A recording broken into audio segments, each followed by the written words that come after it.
All right, in this video I want to do a quick just unboxing of the parts that are necessary for the PanoCam setup for the S-series scanners, FARO S-series scanners. So the simplest is really getting the mount.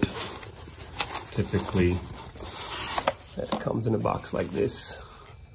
It's got a little bit of instruction booklet on how to put this on. I read the instructions, they're okay. There's actually nothing to read, it's just a diagram, but they're not that useful. I found a video would be nice. But you get the mount.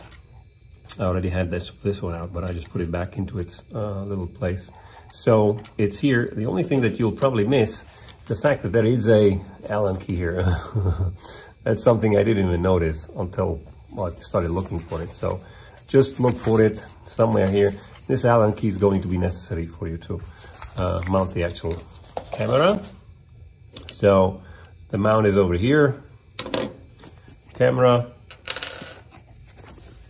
Let's see. And it's really simple. You don't need any of the other accessories that are actually in the box for this to mount and work. The only thing that I like, and I will pull out, is there's a cover that you can put this in, because otherwise there's really, these lenses are exposed, so you can't really handle it very easily without the cover. So the scanner actually powers the camera while it's running, so you don't necessarily need to charge it. Yes, of course it comes with a USB-C type charger, but essentially for a scanning configuration, all you do is obviously plug it in, and then using that Allen key that was in the case with the actual mount, just tighten it somewhat. That's it.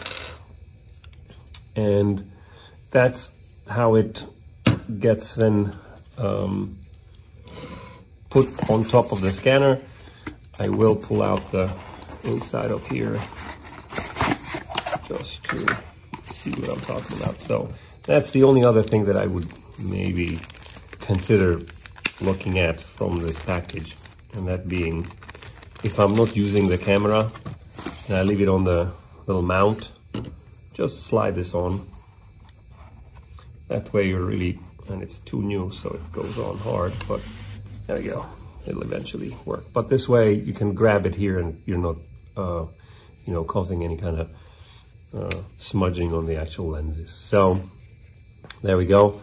This is what it looks like. There's the serial number, or not the serial number, but the actual part number. And the camera is relatively just an off-shelf Ricoh camera. All right.